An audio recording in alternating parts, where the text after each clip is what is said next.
भृत्यार्तिहं प्रणतपालभवाब्धिपोतं वन्दे महापुरुषते चरणारविन्दम्।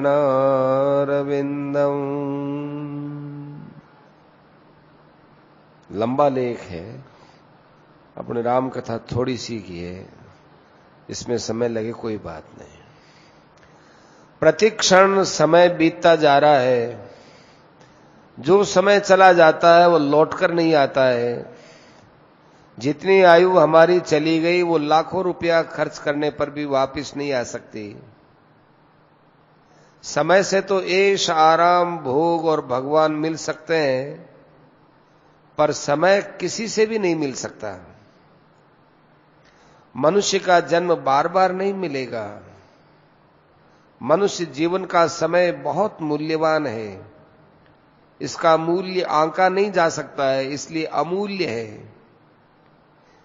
जिसका उपयोग ठीक से करने पर भगवान की प्राप्ति हो सकती है। ऐसे समय को किसी भी अन्य कार्य में लगावे तो उसकी पूर्ति हो ही नहीं सकती है। इसलिए भगवान की प्राप्ति के लिए ही अपने समय को लगाना चाहिए। भगवान की प्राप्ति की साधना के सिवा अपने वाणी से व्यर्थ बकवाद न करें। कानों से दूसरी बातें मत सुने। नेत्रों से अन्य किसी को न देखें, न हृदय में स्थान दें। देखो, ये सब नेत्र है, वाणी है, कान है, मुंह है, ये फाटक है। ये तो भगवान के लिए खोलना चाहिए। आप दूसरी चीजों के लिए खोलते हो। तो फाटक दो काम है, फाटक का बंद होना और फाटक को खोलना। भगवान के लिए फाटक खोल दो और दूसरे कार्यों के लिए इस फाटक को बंद कर दो। भगवान की दी हुई चीजें जैसे स्त्री है, पुत्र है, ऐश्वर्य है, धन है, शरीर है, मन है, बुद्धि है, इंद्रियां हैं, अपना जीवन है, अपना प्राण है, ये सब भगवान की प्राप्ति में लगा दें तो हमारा जीवन सफल हो जाएगा। ये दी हुई तो भगवान की है, अधिकार हमारा चलता नहीं है।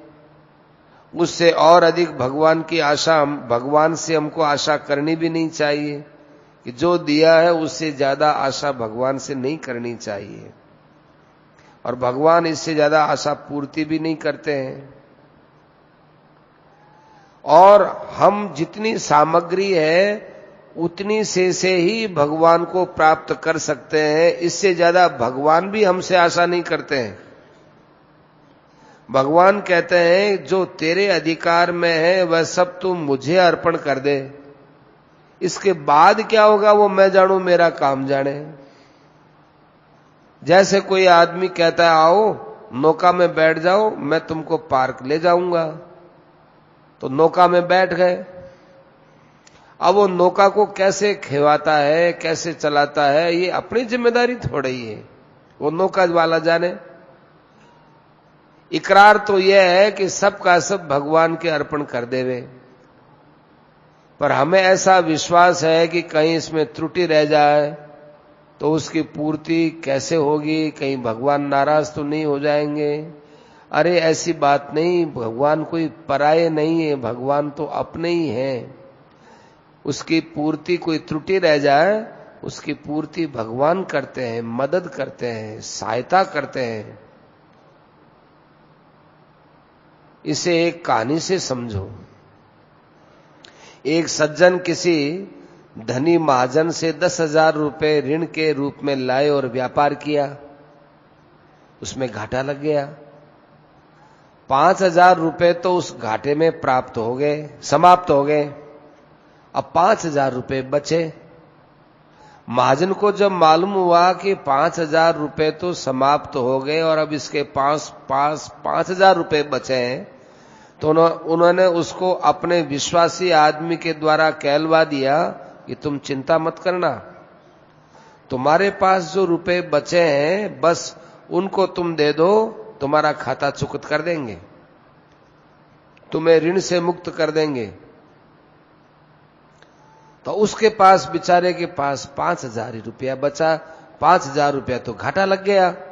वो सच्चे दिल से आया और ले जाकर के उस महाजन को 5,000 रुपये सुपुर्द कर दिए। जितने और पास में सब दे दिए, और घर में पड़ा कपड़ा, बर्तन और दुकान में सामान वो भी ला करके दे दिया। 5,000 रुपये की पूर्ति हो गई, 5,000 रुपये बाकी रह गए। तो महाजन ने कहा कि हम तुम्हें 10,000 की फाड़कती देते हैं। फाड़कती माने ऋण मुक्ति, अर्थात तुम्हारा ऋण मुक्त हो गया, अर्थात तुम्हारा खाता चूकता हो गया। यह सुनते ही वो ऋण लेने वाला आदमी रोने लग गया।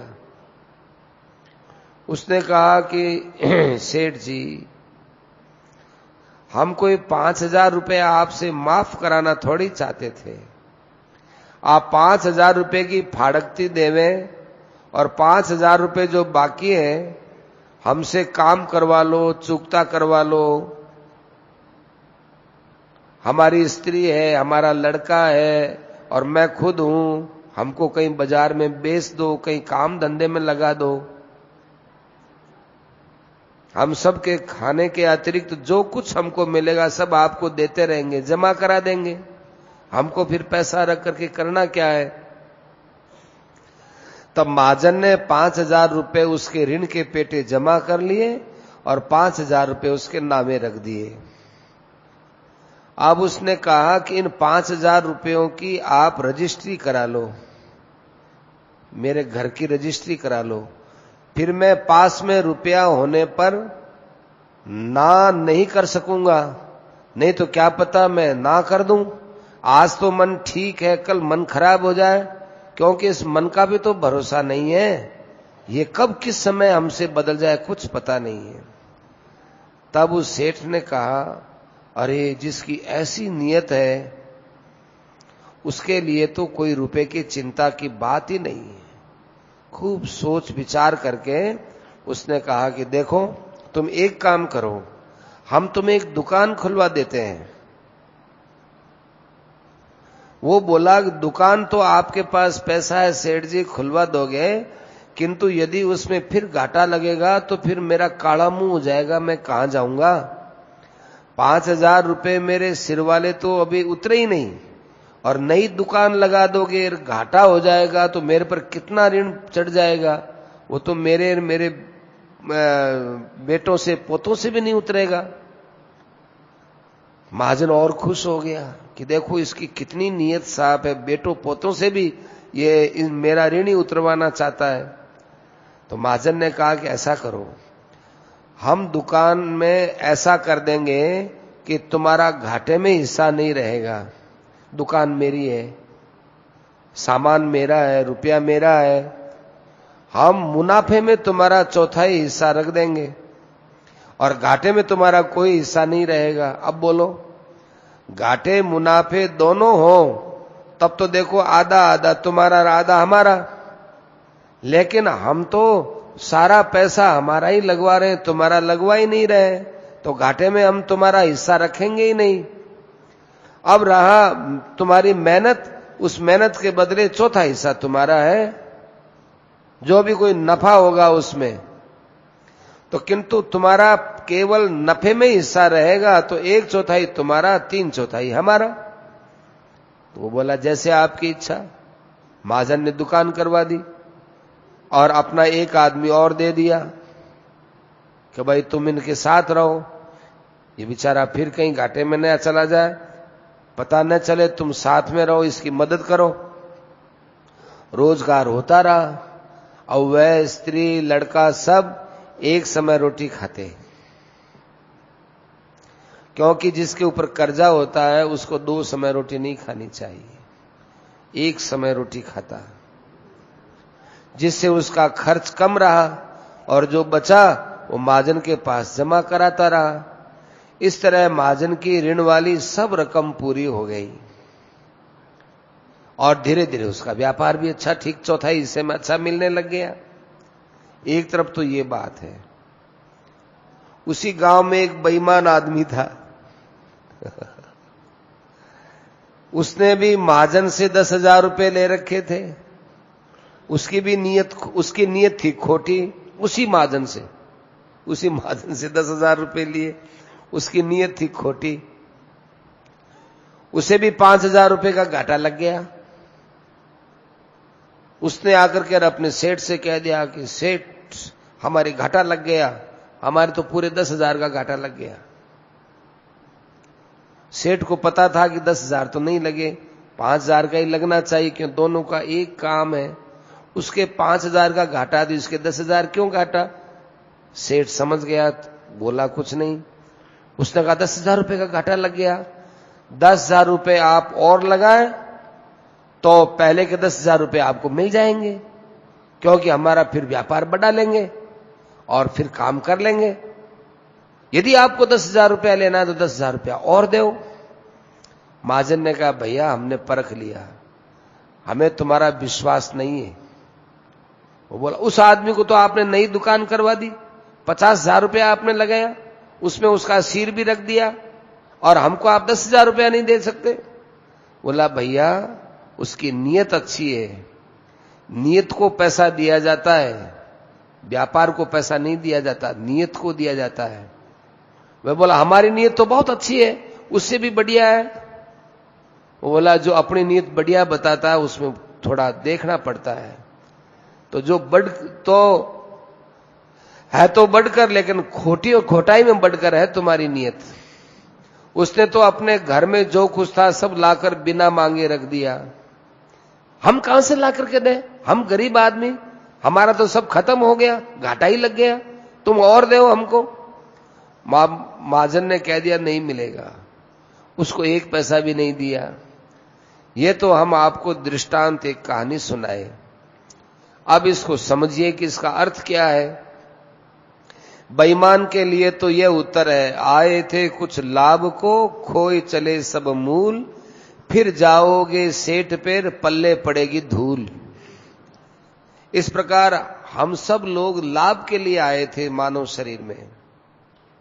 हम लोगों ने जो ऋण लिया था वो सब समाप्त करके अब फिर सेठ के पास जाएंगे कि आपने जो हमें ऋण दिया था वो तो हमने समाप्त हो गया, अब की बार फिर दीजिए, तो पहले का ऋण और यह ऋण भी चुका देंगे।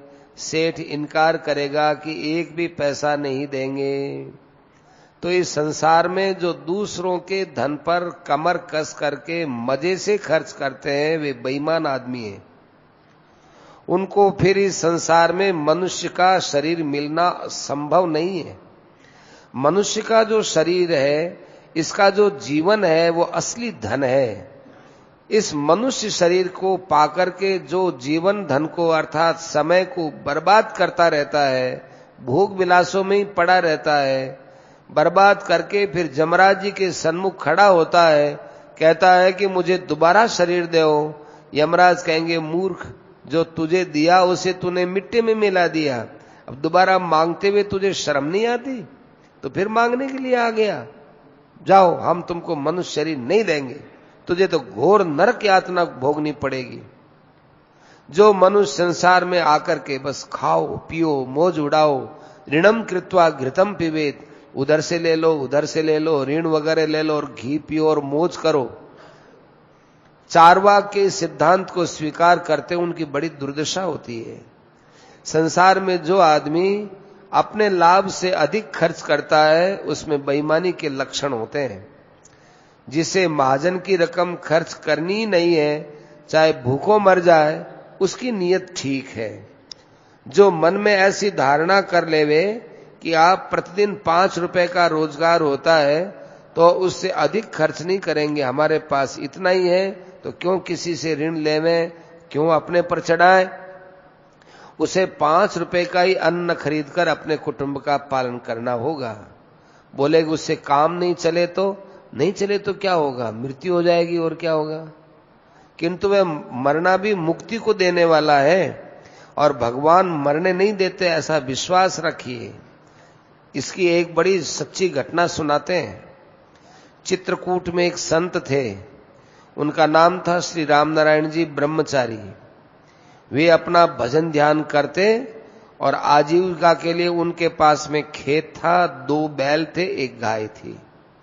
गाय और बैलों को खेत में चराते, तथा खेत बोते बैलों से, उसमें जो कुछ घास आदि होता वो गाय को खिला देते, बैल को खिला देते, और अन्न से अपने शरीर का निर्वाह करते। थोड़ा नमक, कपड़ा, अन्य आवश्यक वस्तुएं अन्न देकर बदल लेते, अन्न की बिक्री नहीं करते। कोई आदमी उनको संत महात्मा समझकर उनके लिए कोई भेंट, फल, अनाज, पुस्तक, ये कपड़े लाके कोई देता तो कह देते भाई मैं मेरे खेत से कमाता हूं, मुझे आवश्यकता नहीं है। अपने खाने के लिए अन्न उपजा लेते हैं, उससे अपना काम चलाते हैं, दूसरों की चीज किसी हालत में नहीं लेते, ऐसा उनका नियम था। किसी ने पूछा कि महाराज आप लेते नहीं हैं, किंतु किसी वर्ष में यदि वर्षा नहीं हुई, काल पड़ गया तो वे बोले ऐसा हो ही कैसे सकता है कि वर्षा नहीं हो। क्यों कि जिसने पैदा किया है उसको जिंदा भी तो रखना पड़ेगा, वह तो वर्षा करेगा ही, क्योंकि हमारे पास कोई स्टॉक तो है नहीं, कोई पूंजी तो है नहीं, और दूसरे की चीज हम लेते नहीं, तो हमारा निर्वाह तो भगवान को करना पड़ेगा। तो एक साल अकाल पड़ा, तो सब जगह अकाल पड़ा, परंतु उनके खेत में वर्षा हो गई। सब लोग देखने आए कि इनके खेत में कैसे बरसात हो गई, वे अपना निर्वाह करते। ऐसे जो आदमी सर्वथा भगवान के भरोसे रहता है, उसकी भगवान को चिंता रहती है और सब प्रबंध भगवान करते हैं। तो वे त्यागी और विरक्त पुरुष थे, बहुतों ने उनका दर्शन किया है, हमने भी उनका दर्शन किया है।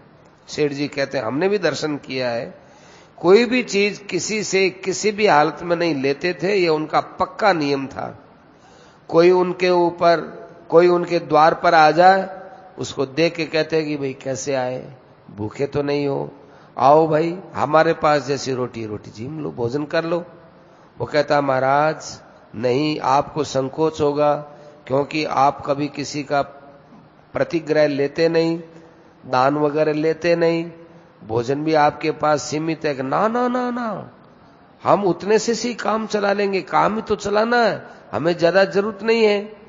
गाय का जो दूध होता है उसे वे तथा उनके सेवक दोनों पी लेते, और कोई बाहर का आदमी आ जाता तो अपनी टाल कर देते, उनको पिला देते, लो भाई तुम पी लो। उसमें से थोड़ा बहुत घी निकाल लेते बिलोना करके।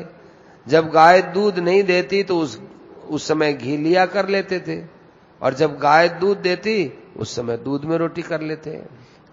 एक गाय, 2 बैल, एक उनका सेवक, एक आप, इन सब का खर्च खेत से निकालते थे।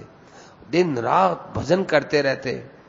केवल 5 या 6 घंटे सोना, से समय में खूब जप ध्यान करना पक्का नियम था। यदि कोई वहां चला जाए तो शिक्षा की बात पूछी तो कह दी, नहीं तो अपने चुप रहते थे। ऐसा उनका जीवन था। तो भगवान के ऊपर आप अपना जीवन व्यतीत करो। अभी हमने जो सेठ की कथा सुनाई, ऋण लेने वालों की कथा सुनाई, उसको आप गहराई से समझो। हम लोग यहां आए हैं, हम लोग ऋणी हैं।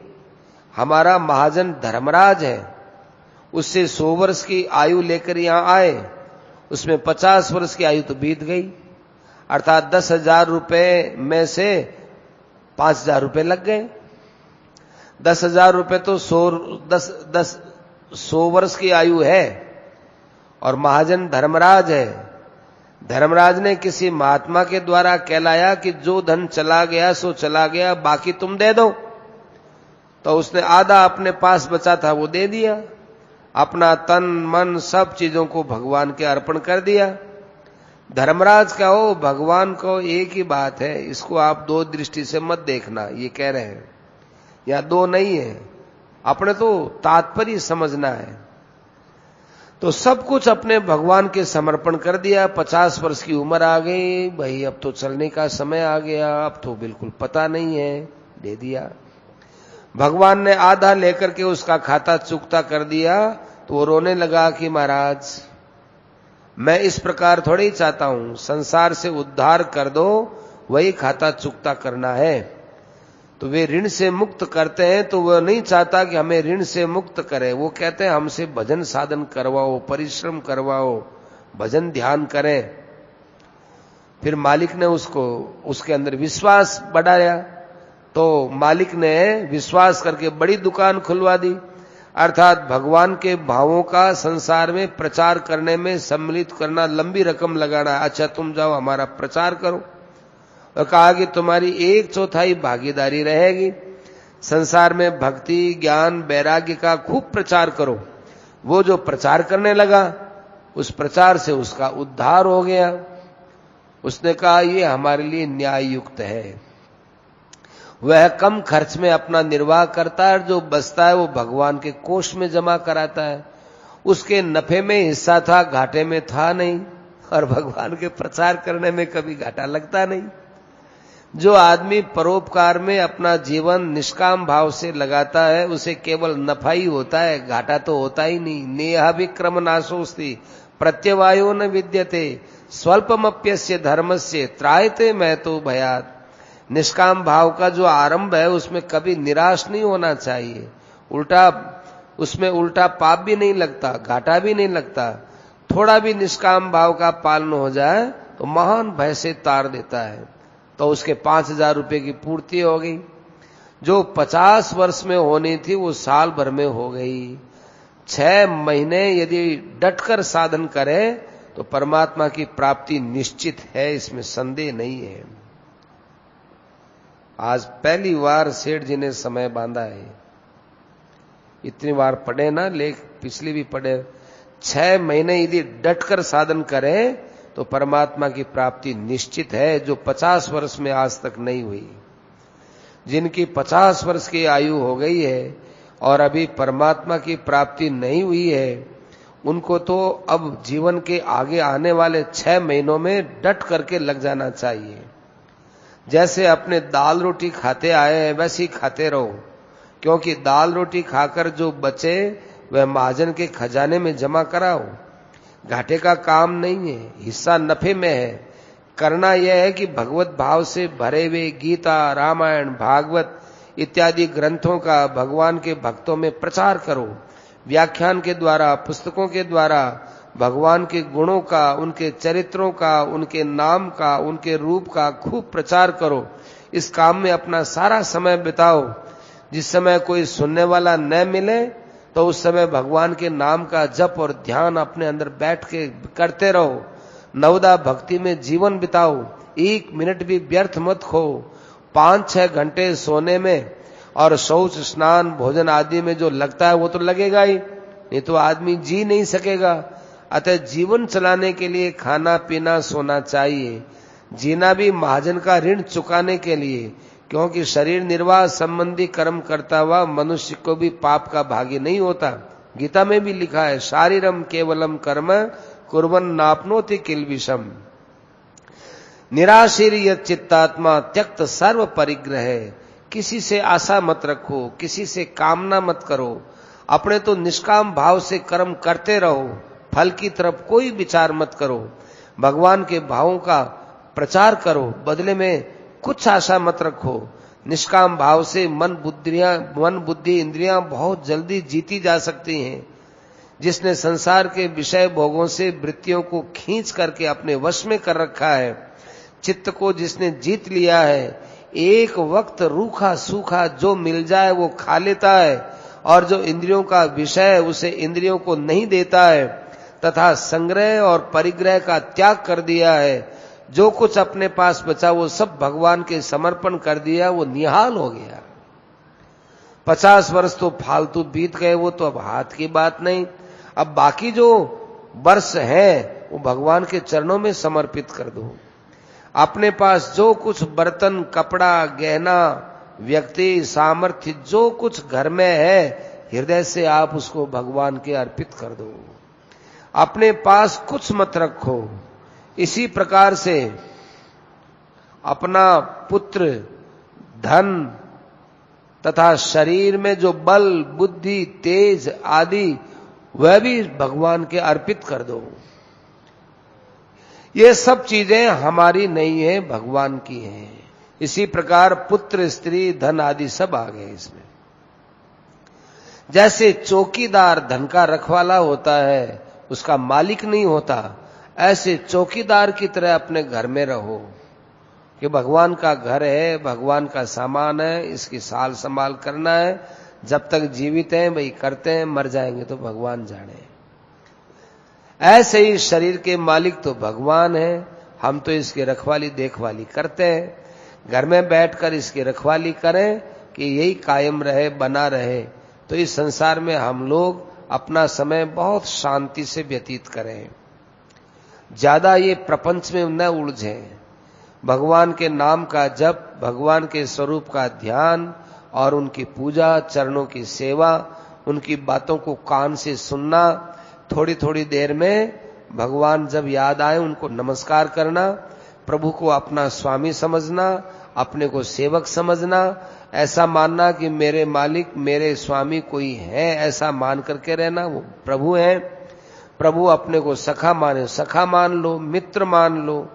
भगवान के साथ जो संबंध मान लो, भगवान उसी में ही खुश है। एक बात है, मित्र का संबंध होता है वो बड़ा खुले दिल का होता है, ऐसा खुला दिल भाई के साथ भी नहीं होता। इसलिए कई भक्त हैं वो भगवान को अपना मित्र मानते हैं कि मेरे सखा है, जिनसे अच्छी बुरी सब बात कही जा सकती है। हम तो उसके लायक तो नहीं है, किंतु पूंजी न होने पर भी भगवान ने अपना मित्र मानकर दुकान में मुनाफे में हमारा 1/4 हिस्सा रख दिया। अतः हमें मुनाफा लेना है और भगवान को 3/4 मुनाफा देना है, 1/4 अपने पास रहना है। इस प्रकार से कर्म करता रहे, उसका कल्याण होगा। हम सबको भगवान के लिए सर्वस्व अर्पण कर देना चाहिए। अपने पास जो बल बुद्धि उसे अर्पण करना क्या है कि अपनी शक्ति भर भगवान की प्राप्ति के लिए भगवान की आज्ञा के अनुसार साधन करना, यही उनको अर्पित करना है। अपने में जो बुद्धि है वो भगवान के अर्पण कर देना, भगवान के गुण और प्रभाव को समझ करके क्षण क्षण में मुग्ध होना, ये बुद्धि का काम है। भगवान कितने दयालु हैं। हमारे सिर पर ऋण हो गया था, भगवान ने मदद करके वो ऋण माफ कर दिया। हमारे पास तो रोजगार के लिए पूंजी भी नहीं थी, भगवान ने हमारा एक काम खोल दिया। तो अब भगवान को मुनाफा में क्या करो कि भगवान का खूब नाम जपो, भगवान का ध्यान करो और भगवान का स्मरण करो। ये भगवान को 3/4 हिस्सा मुनाफा देना है। दूसरा, एक बेईमान आदमी की हमने कथा सुनाई थी। तो बेईमान ने आकर कहा कि आपने इसको तो अपना फार्म तक सौंप दिया और मुझको आप सौंप देते तो मैं न जाने कितना आपको कमा के देता और मैं ऋण से मुक्त हो जाता और आपको भी दे देता। उसने कहा तुम बेईमान आदमी हो। हाँ, एक बात और बीच में छूट गई। उस सेठ ने उसको पहले एक अलग दुकान करा के दी, 1/4 हिस्सा दिया। फिर करते करते वो मालिक इतना खुश हो गया उसकी ईमानदारी से कि 1/4 हिस्सा देता रहा और पिछला भी उसने सब माफ कर चुका दिया। तो उसने अपने दुकान में उसको हिस्सेदारी दे दी, खास निजी दुकान में, और फिर उसका फार्म भी उसी को ही सौंप दिया। तब वो बेईमान आदमी आया, अपना फार्म भी सौंप दिया। आप मुझको सौंपते, आपका सारा ऋण भी दे देता और न जाने कितना आपको वो मुनाफा कमा के देता। उसने कहा भैया मैं जानता हूं तुम बहुत बेईमान आदमी हो, तुम्हें फार्म नहीं सौंप सकते। वो कहता है आप तो नहीं सौंपते, किंतु मैं आपका फार्म डाल लूं तो आप क्या करोगे? हम आपके नाम से फार्म डाल लेंगे। तो उसने अपने फार्म पर भगवान का नाम डाल लिया। भगवान की दुकान है, माला लेकर के बैठ गया, राम राम करता रहा और बोला फार्म या दुकान तो हरिनारायण की है। बोले आप क्या करते हो? बोला हम तो भगवान के गुमास्ते हैं, दुकान भगवान की है, भगवान पर निर्भर है, ये दुकान भगवान की है। अपने को भगवान का भक्त सिद्ध करके और लोगों को धोखा देना शुरू कर दिया। लोग कहते अरे ये तो माला फेरता है, भजन करता है, तिलक छापा लगाता है और बड़ा जो है भला आदमी है। तो लोग विश्वास करते गए और उसको कह ले भाई इतना रुपया हमसे ले लो, इतना रुपया हमसे ले लो, इतना रुपया हमसे ले लो। अब वो अपने को बड़ा धर्मात्मा, लंबी चौड़ी बातें करे, भगवान का भक्त सिद्ध करे, जाए वहां राम राम राम राम राम राम करे, तो संसार में नाम और सत्संग की ओट में सत्संगी और भगवान का भक्त कहलाकर लोगों को धोखा देता है। ऐसे वो करने लगा। तो ऐसा जो आदमी होता है वो घोर नरक का रास्ता लेता है। तो ऐसे बेईमान और धोखेबाज को भगवान बहुत ज्यादा दंड देते हैं कि तुमने हमारे नाम से लोगों को लूटा, हमारे नाम से धोखा दिया, तुम तो वैसे ही धोखेबाज, और फिर इस नाम से हमको लोगों को धोखा दिया। जो वास्तव में भगवान के भक्त हैं, भगवान उनका उद्धार करते हैं, और जो इस प्रकार से चलते हैं उनको भगवान बहुत कड़ा दंड देते हैं। और जो भगवान को मान करके चलते हैं वो जल्दी उद्धार होता है। जो आदमी अपना सर्वस्व और अपने आप को भी भगवान को सच्चे दिल से अर्पण करता है, उसका थोड़े समय में उद्धार हो जाता है। अपने हृदय से समझता है कि ये सब चीजें भगवान की हैं, मैं भगवान का, भगवान मेरे अधिकार में जो स्त्री, पुत्र, रुपए, धन, ऐश्वर्य, मन, बुद्धि, इंद्रियां, जो बल, जो शक्ति है, वो सब के ऊपर भगवान का अधिकार, मैंने भगवान को अर्पण कर दिया। तो अब उसके द्वारा जो कुछ होगा वो भगवान के लिए ही होगा। ऐसा भक्त होता है, वो भगवान का सच्चा भक्त होता है। भगवान सच्चे भक्त का विश्वास करते हैं, उनका उद्धार करते हैं। जो आदमी निष्काम भाव से कर्म करता है उस क्रिया का कभी नाश नहीं होता, वो कायम रहती है, और उसका उल्टा परिणाम अर्थात घाटा भी नहीं होता। उसको कोई बाध्य नहीं करता कि ये काम तुमको करना ही पड़ेगा, जो काम किया गया वही बहुत है। तो ऐसे निष्काम कर्म का थोड़ा पालन भी महान भय से तार देता है, सब प्रकार से ऋण से मुक्त हो जाता है। इस प्रकार 50 वर्षों में जिस कार्य की सिद्धि नहीं हुई 6 महीने में हो जाती है। हम तुमको एक बात बताते हैं, साधक प्रातःकाल 4 बजे उठ करके स्नान वगैरह करके एकांत में यदि यज्ञोपवीति हो, माने जनेऊ हो, संध्योपासन गायत्री का जाप करें। और जिनके लिए माने स्त्री है, शूद्र है, जिनको यज्ञोपवीत का अधिकार नहीं दिया है, वे अपना आसन लगा करके और बैठ करके पूर्व की तरफ बैठ करके फिर भगवान के नाम का जप करें, भगवान के स्वरूप का ध्यान करें, भगवान की मानसिक पूजा करें, गीता रामायण आदि का अर्थ सहित पाठ करें और व्यवहार करें तो सबके अंदर भगवान का भाव समझते व्यवहार करें। ये हम आपको बहुत उच्च कोटि की साधना बता रहे हैं। प्रेम में मुग्ध होकर श्रद्धा विश्वास पूर्वक गुप्त रूप से मन से जाप करे। किसी को कहे नहीं कि मैं इस मंत्र का जाप करता हूं या करती हूं और ये इतना मुझे लाभ हुआ, ये हुआ, किसी से मत कहो। विश्वास पूर्वक गुप्त रूप से मन से जाप करें, भगवान का ध्यान करें। कौन से भगवान का ध्यान करते हैं, अपना इष्ट कौन है, ये भी आप मत बताओ। भगवान का गुण, प्रभाव, तत्व, रहस्य जितना आप जानते हैं, जितना आप जानते हैं उतने का आप मनन करें। इस प्रकार से भगवान से प्रार्थना करें, हे भगवान, ब्रह्मा, विष्णु, महेश, सूर्य मंडल, तारा, जो कुछ ये सब आप ही है। आप ही परम ब्रह्म है, परम धाम है, परम पवित्र है, शाश्वत है, अविनाशी है, सर्वव्यापी है। हे प्रभु, मैं सब साधनों से हीन हूं, मैं कुछ नहीं जानता हूं, मैं महान अपराधी हूं तथा आपसे यही चाहता हूं कि आपके ऋण से मुक्त हो जाऊं। इतने होने पर भी मेरे ऊपर आपने बड़ी भारी दया की और कर रहे हैं। मेरा विश्वास करके आप मेरा परम हित कर रहे हैं।